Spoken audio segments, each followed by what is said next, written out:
All right, guys, welcome to another video. Today we're going to talk about the state of 2268, kind of what happened to lead us to this point, and then what's next, really talking about migration and what we're looking for. All right, so to be able to talk about the state of 2268, we have to talk about SW, just because, even helping recruit for this kingdom for the last month, that was a comment that came up a lot. We heard SW is leaving, what's happening, right? And besides telling them, yes, I think they are looking to leave, I haven't said too much just because, while they're still here, it's probably not a good thing to start talking about that. But now that they're gone, we just kind of want to, address what happened, at least from my perspective, put a bow on it so that we can actually all move on and then talk about what's next for this kingdom. Right. So if you guys didn't know, SW came in March, actually about a week after I came into this kingdom. So we came to 2268 around the same time. For the most part, in my experience here, up until when it wasn't good, it was actually great. It was like honeymoon period. A lot of them were really active in Discord. We joked around a lot. We hung out. From my perspective, it was great, right? And even after getting into KBK and fighting, a lot of them were a main part of our fighting force, right? They have good fighters, good experienced fighters, and if you guys watch our KVK at all during Zone 7, where the opponent decided to just make a very aggressive fort wall and they just kept backforting to try to drain us, we had 12 days to burn through it. It took us about 10 days. And we were actually burning the forts almost every hour, nonstop for 10 days. And Chatsky, Peace, Fluffy Pony, Jar, a lot of them, I'm sorry there's people I don't remember, a lot of them were the part of that main group that would come on every hours and do that.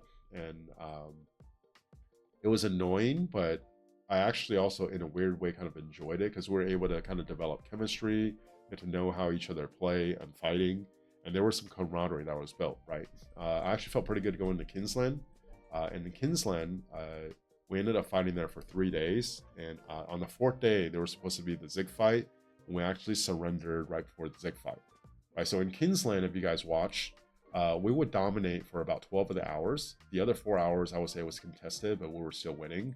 And then for about 8 of the hours during our downtime, we just got wrecked, right? And if you watched my last video, I talked about this, but if you haven't, it's 50 minutes, I understand.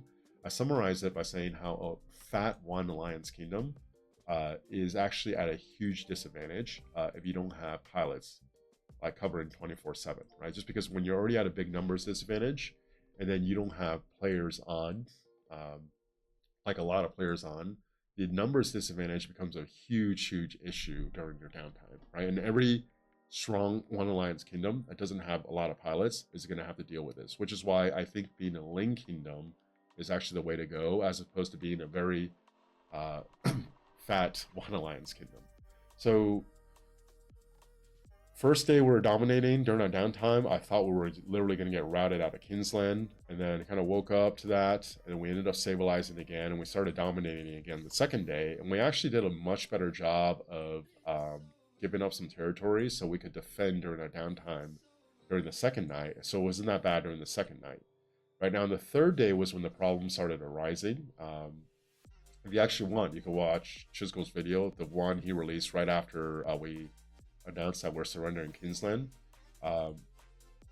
Him and there's a group in SW that believe that we shouldn't have given up the top, right? So you pretend just this is Kinsland, right? We had territory up here and down here.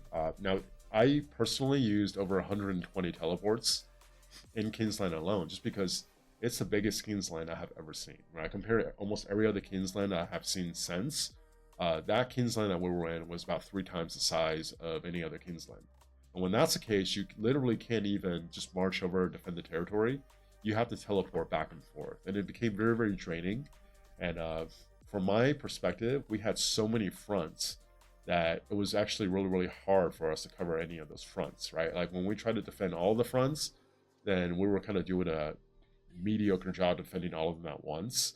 Whereas when we actually cut back on some territory, it actually allowed us to have more numbers in a place and do better. That's my perspective. I fully acknowledge that, I'm a younger player. There's stuff I don't know, so I could be wrong, but that's my experience playing that. But we had the top territory and the bottom territory. Leadership here in 68 decided that we probably can't hold the top territory and still we want to do at the bottom. So we decided to abandon it, and the hope was that one of our allies, especially 1166, could maybe help defend and hold out a little bit while we push from the bottom. Right now, if you guys didn't understand what he was talking about, Chisgul, right? His idea was that they wall hopped over, right? So when you have territory, you wall hop over.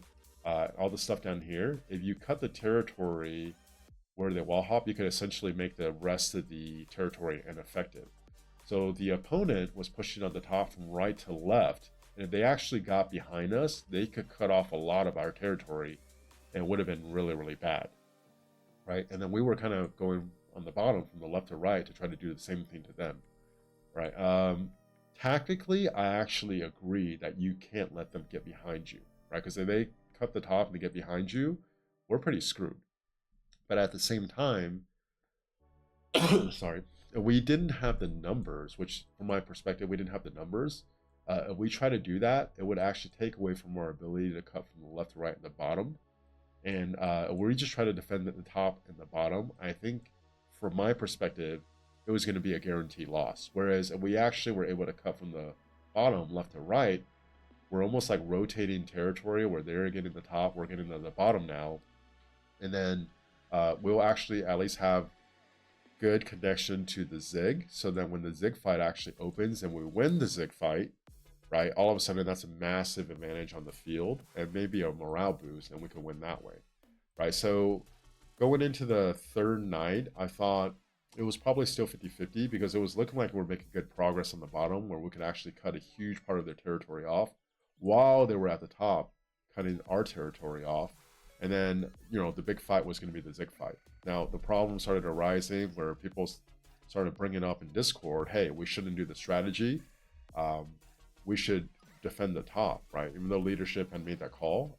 My problem with that was, you know, if you have a problem with the leadership strategy, you know, do it in private, kind of bring it up, you know, behind the scenes instead of doing it in public.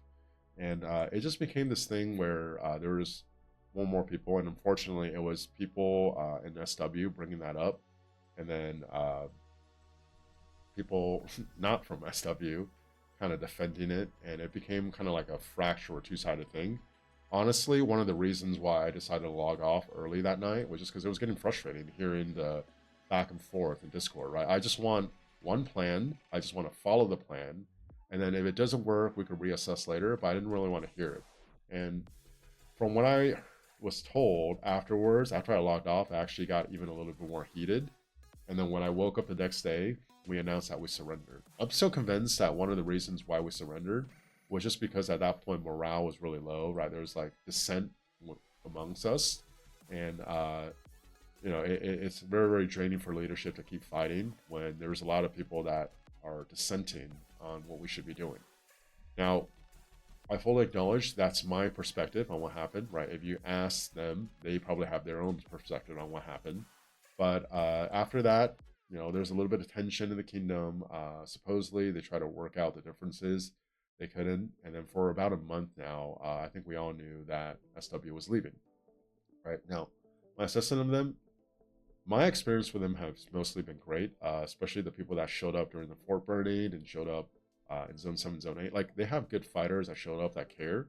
I did not like the way that third night at Kingsland went, and I disagree with essentially questioning leadership in public, right? Like, just do it in private. And also, just, it's better to just stick with a plan that than to not have a plan and then propose a bunch of different plans and not really have anything, right? That's my perspective. Would their plan have worked? I don't think so, but again, I also acknowledge that I'm a much younger player, and I'm not experienced with territory, right? But my feeling is when we were trying to defend multiple fronts, we had a tough time. When we actually took down the number of fronts, we did a lot better. And I do actually agree with 2268 leadership as far as our best chance was actually just to move over to the right, kind of from the bottom. So then we actually have a good shot at the Zig, and when we take the Zig, that's how we win. That's kind of the path to victory for me. All right, so that's what ended up happening. They couldn't reconcile the differences after that, and they migrated out. So there's a lot of rumors where, oh, leadership's incompetent, 2268 is going to die, all that stuff. It's just simply not true, right? Like, I'm essentially part of leadership now, but doing migration, not really running the kingdom, even though I'm starting to get involved in more and more things just because I really want to help this kingdom succeed. I think there's great people here, there's great culture here, and seeing what's going on in the background, can it be better? Of course, nobody's perfect. And even what happened in Kingsland on the third day, it's a high stress situation where, for me personally, I've been playing like 15 hours every day, and by the third day, I was really, really tired, right? So I don't necessarily hold it against anybody, right? It wasn't everybody's best moment, but I choose to remember like the good memories I had. The experience with SW for me was mostly positive until that third night in Kingsland, and I just personally choose to actually remember the positives, because there were a lot of positives that almost seem to be forgotten just because of this whole thing, right? And there was actually still a lot of positives. So having said all of that, what's next for 2268? I talked about this in my last video, the whole idea about how to actually build a good kingdom that also takes advantages of all the systems that Lilith has with matchmaking. And that's a project that we've been working on for a few weeks now, right? And obviously it's going to take time, but we're still working towards that. Migration, actually, I want to say it's been hard, but it hasn't, right? Even with all the negative recruiting, the rumors, and all the uncertainty going around, we were actually still able to get a lot of good recruits. In my opinion, as far as the ability for a kingdom to recruit, we're definitely top 5 in the game. A lot of the reason is because of YouTube, obviously, but also this kingdom, for how strong it is, it's not a top 10 kingdom right now, but as far as like eyeballs on it, visibility, it's definitely like top 10, probably top 5, right? And so it's easy to recruit for this kingdom, provided we honestly, like, provided we don't mess it up. Like Plato obviously is like a big draw to this kingdom. A lot of people want to play with Peacemaker, which I understand, right? The guy's a freaking monster, but that's where we're at, right? So having said all that, if you're looking at, actually, let's actually open the alliance. Okay, so at the highest power during KVK, SV was about 16 bill power. Right now we're down to 10.9 bill. And if I remember correctly, the highest kills for SV during KVK was about 1.2 bill. It's down to 758, 1.2 trillion. It's down to 758 billion, right? So we essentially lost like a low mid A seed worth of KP. That's a lot of KP to lose. The SW group migrated out 2 days ago. There was 30 of them that came in. I think 20 something of them migrated out. Some decided to stay, but we lost a lot of people, right? This is still like a high A seed KP, and with this profile, with our alliance, and let me pull this up. So with this alliance power and the KP in the domain system, because we do actually have a lot of lame farms, if we wanted to, we could actually join as a B seed and just go bully people, or there's a lot of flexibility here with the domain system, right? But I can speak for myself. Watching this like 960 1093 KVK, my goal is for this kingdom to be one of the top 2 or 3 kingdoms, right? Now, obviously, we're not there. It's going to take time to grow, but I think it's actually really fun to strive for that through migration, through actually building the culture, through improving the leadership team and how we're divvying up responsibilities. And that's kind of where this kingdom is at. So is this kingdom dying? Not by a long shot. And this really is a migration video. If you are interested in joining a community of people that, one, we get a lot of visibility, but we hang out, like, the group that hangs out now, we hang out in Discord, we do game night. There's people that are just on and hanging out during the off season, right? Like, if that appeals to you, consider 2268. Obviously, we have requirements as far as like certain metrics that we're looking for. I would say Biggest thing is someone has to have at least 4 marches, just because being able to have 4 or more quality marches on the field is important to be able to get the numbers up. Uh, Someone that kind of understands a big picture as far as, hey, you know what, me being lean for the marches I'm running will actually help get better recruits, get better matchmaking, right? So like personally controlling your power and willing to buy into the requirements we set. Uh, Somebody that wants to fight in hard KBKs, and not just like Diplo easy wins. Like we want to fight hard KBKs where we have a chance to prove ourselves and recruit more and move up. At least that's for me. Like if I don't want to be in a kingdom where we're just getting wins, but it's not like challenging, right? I want it to be challenging where we're not sure we're gonna win, and we figure out a way to win. Now, obviously, um, this kingdom has lost 3 KBKs in a row. Right? I can't speak for the first 2, but I can speak for this last one because I was here. Uh, I don't think we actually performed bad, right? But I think if I had to say where we lost it, we actually lost it from the way the kingdom was constructed, where you have high power in KP with one alliance.